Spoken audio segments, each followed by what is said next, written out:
If you felt the ground moving in Charleston today, maybe your house was shaking a bit, you certainly were not alone. That's right. We felt it right here in Mount Pleasant, some even as far out as Williamsburg. Yeah, you felt it. I had lots of friends telling me that they felt it. Sure. What we can tell you right now is that it was not an earthquake, so hopefully that will relieve some of your concerns. The loud boom and shaking happened shortly after 12:30. It was because this was such a loud sound. Some people said it sounded like a lot of construction equipment toppling over. One person said it was like a large car backfiring really loudly. Another guy said it sounded like someone was moving around furniture above him, and nope, it wasn't that, and we now know it was not an earthquake either, but it was enough that some dialed 911. Obviously, people were feeling it all over. I heard like the roof rattle, like we have some loose stuff up there, and it kind of was a big rumbling, and then felt the ground shake a little bit. I heard this rumble and a kind of a banging noise. Experts are now investigating what caused a series of sonic booms to shake and startle parts of the East Coast today. Not only did many people think it was an earthquake, but the force was so powerful it cracked the walls and ceiling of a mobile home in Barnegat, New Jersey. The U.S. Geological Survey says 9 sonic booms happened about 30 miles southeast of Philly. They don't know where the booms came from, but they normally come from planes. Nearby McGuire Air Force Base says none of its planes can create a sonic boom.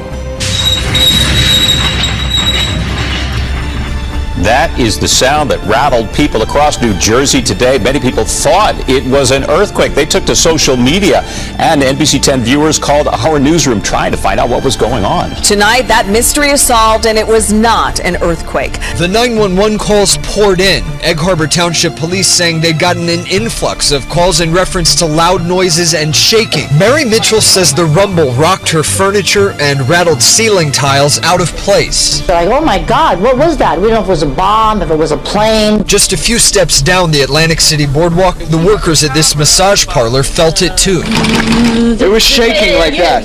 Nearby, Asif Ansari was just walking into his store. And then I was coming up from the parking lot. I seen the shutter gate. It was moving. It was shaking. It was shaking really bad. Indeed, people felt the rumble from Cape May all the way up to Long Island.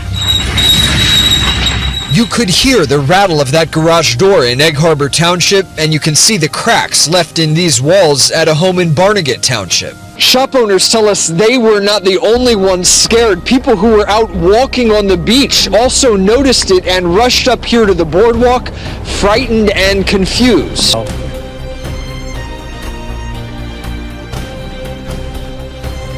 In Whittier, Alaska, seabirds are dying. An estimated 8,000 common murres were found along the shore recently. One of North America's most abundant seabirds, the common murres are apparently starving to death. What we want to do is just figure out, is this an isolated event or is this happening across Prince William Sound? American Airlines this morning is investigating a mystery illness on a transatlantic airliner. Mid-air mystery, a plane forced to turn around when passengers and crew started passing out at 30,000 feet.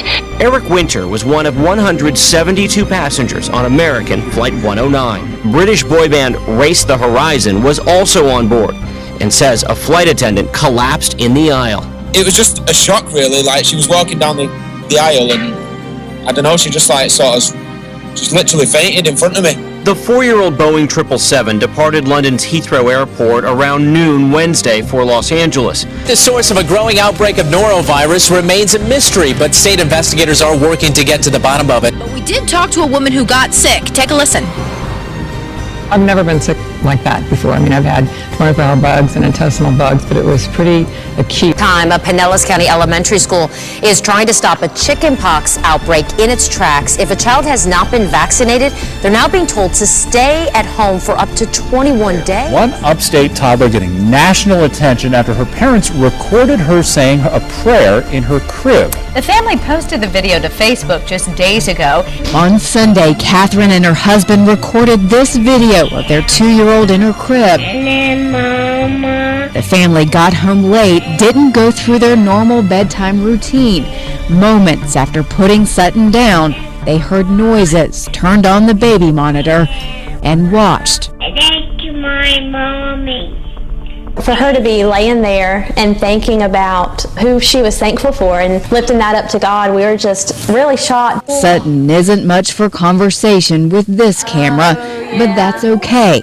She reserves her talks for the one that matters most. I believe Sutton's faith is being used to send a message to people worldwide.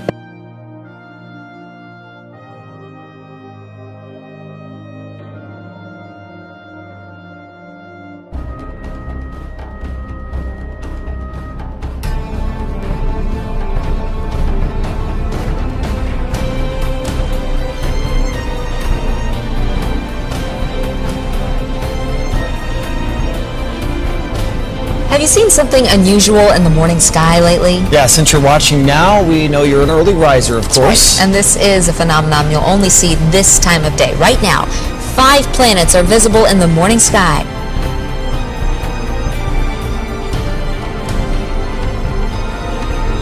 Now, you'll be able to see all of these planets by themselves in our night sky, or some of them together, but having them all 5 visible at once is a little bit more rare because they are sort of going around the sun at their own pace. Do you ever wonder what people before all the science evolved thought this might mean? I mean, I would think this kind of thing would mean something to societies. To the index of other news, a swarm of earthquakes in Oklahoma, 26 in 24 hours, the 2 biggest, a 4.8 and a 4.4, 30 seconds apart. A massive sinkhole has forced the closure of a main highway in southern Oregon. Pictures you have to see. We've shown you sinkholes before, Sarah, in our city here, but they're nothing like this. Check this out. This is drone video of a monster sinkhole. This is the Oregon coast.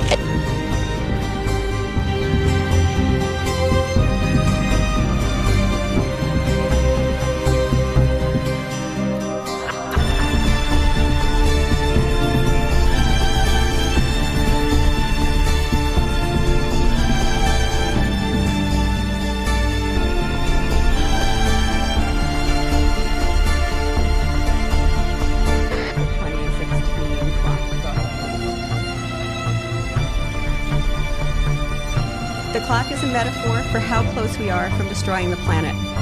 It is a summary view of leading experts, deeply engaged in the existential challenges of our time. A year ago, the clock was moved forward to 3 minutes to midnight. At that time, the bulletin stated, "The clock ticks now at just 3 minutes to midnight because international leaders are failing to perform their most important duty, ensuring and preserving the health and vitality of human civilization." The decision not to move the hands of the doomsday clock in 2016 is not good news, but an expression of grave concern that the situation remains largely the same. Nuclear modernization programs continue. China, Pakistan, India, and North Korea are all increasing their nuclear arsenals, making more weapons, albeit at different rates. And the U.S. and Russia, as Lawrence mentioned, are modernizing their arsenals. It is very hard to reduce your reliance on nuclear weapons when you expect to spend more than $350 billion modernizing them. Got your back today as dozens of Walmart stores across the nation closed for good this day, and that includes one right here in Connecticut. But this could be your chance to find a great deal. News 8's Kent Pierce joins us to explain how. Good morning. Way to look at the bright side there. Yeah. Good morning, Laura and Keith. Yeah, fortunately, the closing of this one store in Connecticut is not going to leave people without any local stores to buy groceries and essentials. But in some communities across the country, that is exactly what's happening. Walmart announced it's going to close down 269 stores around the world, including 154 here in the U.S. Just one of them is in Connecticut. It's in West Hartford. Most of the stores that are closing are small grocery-type stores, what Walmart calls neighborhood markets or Walmart Express stores. And we're hearing about small towns in other parts of the country where Walmart opened one of these stores. Their lower prices forced local mom-and-pop stores to close down, and now that Walmart is leaving those towns, there's going to be no stores left in which to buy food or get prescription drugs. The Associated Press says in parts of Alabama, Arkansas, and Kansas, the closures will create what they call food deserts, places where you have no options for buying groceries. Continuing to monitor the collapse of Walmart worldwide and here in the United States, apparently about 100 towns across the United States are going to be severely affected. More than 100 Walmarts around the country shut their doors on Thursday for good, many in small towns and rural areas with few other shopping options.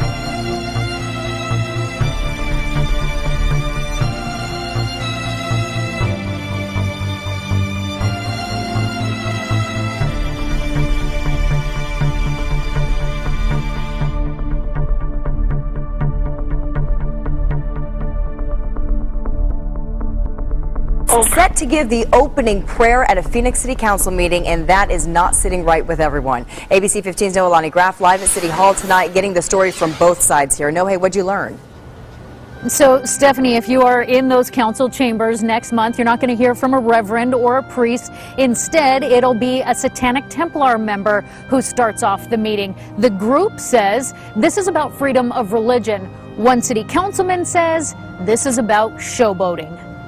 Yes, the city council members. For city councilors, these chambers are hallowed ground where city laws are made. So at every meeting, they take a moment to say a prayer. We're going to begin today's meeting with an invocation. But the devil's in the details, as they say. At least he will be next month when Satanists will give the opening remarks. And if you can, please stand for the invocation. Instead of bowing their heads, some are raising an eyebrow at the idea. Councilman Sal DeCiccio raising the red flag on Twitter. Well, I think it's just stupid sometimes to be politically correct, and this one fits that category. DeCiccio says the city is trying too hard to be all-inclusive. He believes the Satanists are just trying to make a scene. I think it's just a dumb idea. We do not legally have to do this. Practicing member and legal representative Stu DeHaan says that's not true. While they organize on Facebook instead of a temple, they are still a recognized religion. Just have a message that reason should come above all things, and all decisions should be made from an agnostic standpoint. As far as a scene, he says don't expect any cloaked circle or sacrifice. You'll likely see this woman, Michelle Short, make a statement. We're not here to be offensive, we're just here to participate. So the city says, per the Supreme Court, it cannot dictate religious viewpoints or the content of a prayer. The Satanic Temple is based in Tucson, but they say opening prayer isn't part of the routine down there, so that's why they're coming to participate in Phoenix. And Stephanie, originally they only planned to bring a small handful of people. Now they're not sure how many will show up with this kind of attention. Yeah, a lot of people already speaking out about this. Who can or cannot pray before Phoenix City Council meetings? We've been telling you how a Satanist prayer is planned for February. ABC 15's Raquel Cervantes is live at the Phoenix City Council chambers. And Raquel, there's an effort to stop this. Kim, there isn't. A vote will happen here on Wednesday. Some city council members are calling this idea just a horrible plan. So they're trying to get this emergency ordinance passed that would stop this Satanist prayer. But let's explain what's planned. This group, a Satanist group out of Tucson, has requested to give the invocation before a meeting next month. That request has been granted. Under the current protocol, a person just simply requests to deliver the prayer. So a few city council members want to make a rule change. It would require this person to be a community member, and a council member would have to select the person. The mayor and another city council member have said that the Satanist group has a right to speak. Council member Sal DeCiccio says he believes the emergency rule will essentially stop the Satanist group from delivering the prayer. I think it's bad for the city of Phoenix. It's a distraction. It makes a mockery of everything. And if the mayor and others want them to come and speak, they have to put their name behind it. And a member of the Satanist group has said he doesn't worship the devil. He says his religion is a symbol of rebellion.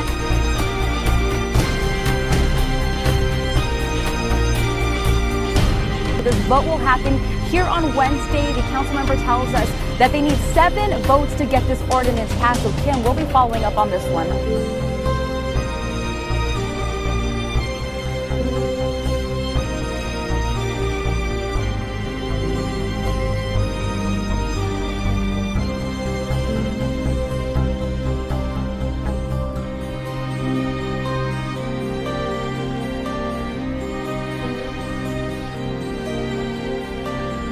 Second largest bank will soon offer a way to get cash without an ATM card. Bank of America joins Chase in announcing card-free technology. New ATMs will allow you to get your money with your smartphone. The move is designed to save customers time. This is the latest way technology is changing how we use money. In 2014, nearly 40% of mobile payment users made so-called point-of-sale purchases with their smartphones. Dan Ackerman, senior editor with our partners at CNET, is here. Good morning. Morning, guys. So how pronounced is this, and what are the implications of it? You can use your smartphone and get your money. Yeah, all the banks seem to be getting in on this now. Chase, Bank of America, and the way it works is roughly, instead of taking this plastic card out of your wallet, putting it in the slot, punching in the 4-digit code that you probably use for a bunch of other things, they say, oh, instead, take your phone out, log into the app, hopefully biometrically with like a fingerprint reader on your phone, and it gives you what they call look at the ATM card of the future. Craig. Hey, good morning, guys. So imagine getting rid of that ATM card altogether. Some banks insist it would not only be more secure, it would also mean less time at the ATM. Trust me when I say you've got to see it to believe it. Once, just the stuff of science fiction flicks. Good evening, John. Iris scanning could soon be coming to an ATM near you. Citigroup is one of several major banks testing a cardless approach to banking, creating a new vision that's intended to be more secure and even easier to use. Simply schedule a transaction. I select withdrawal. I select the account that I would like to withdraw from, the amount I'd like to withdraw, and I simply hit OK, and I get a notification informing that my transaction is scheduled for redemption later. Once the customer approaches the machine with their mobile device, it scans their iris to verify their identity, and out comes the cash. Citi is in the very early stages of testing. JP Morgan Chase, Bank of America, and Wells Fargo are also considering similar futuristic technology. I have replaced all my passwords with the fingerprint ID. I trust the technology because it's safe. It's your fingerprint. It's unique. And the same I would think about an iris scanner. Security and convenience are key for consumers, and as mobile payments gain momentum, MasterCard says it's now testing a program that lets you pay using fitness trackers, jewelry, even your car keys. Security experts warn. It's a first-in-the-nation initiative between a state department of corrections and a county jail system. Iris biometric technology will be used for positively identifying inmates. It has other uses too. Caitlin Burchell reports. We're pleased to announce today the nation's first-in-kind joint statewide implementation of this remarkable biometric technology. Fingerprinting is becoming a thing of the past. Now during the booking process of 4 county jails, including Penobscot and Somerset counties, the first thing an inmate will do is look into a camera. Thank you for your cooperation. The Department of Corrections can then share that information with county sheriffs. It enables us to positively identify a previously enrolled offender using iris biometric technology. It does so in just a matter of seconds, regardless of where they were arrested or who they said they were at that time. In a remote refugee camp in western Thailand, with no electricity, phone coverage, or access to the internet, an unlikely digital revolution is changing lives. Ban Mai Nai Soi Camp. More than 10,000 Myanmar refugees live here, some for a generation. Soon, they'll be sharing technology used at London's Heathrow Airport. The technology is biometrics. The goal is to capture something vital to these people, a confirmed identity. Doug Green is UNHCR's Chief Information Officer. He's here to oversee the deployment of the new system.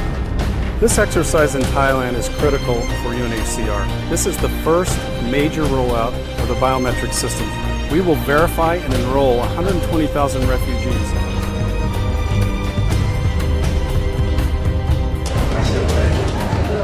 Every day, rivers of urban refugees flow into UNHCR's center in Amman to register or to ask for financial help. Registration allows UNHCR to record individual and family details, and everyone is identified with biometric iris scanning. UNHCR's new High Commissioner, Filippo Grandi, came to see the innovative system in action. There's 42 cubicles which we can undertake registration, and that means that we can process up to 2,500, 3,000 people a day. The El Karim family of 12, parents, grandparents, and 8 children, are here for their biometric iris scan. Father Nizar helps his youngest twins with the biometric photo. The information also protects children, ensuring certain identification if they get lost or are kidnapped. After this, there'll be a home visit to determine if the family is eligible for cash assistance. If so, getting the money will be quick and easy at a bank branch. The Al Karim family are part of a world first.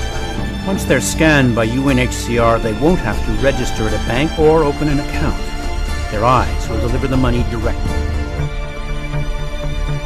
But it's not hard to imagine a government hiding, hoarding alien technology for 70 years at the expense of human life and the future of the planet. Driven not only by corporate greed, but a darker objective.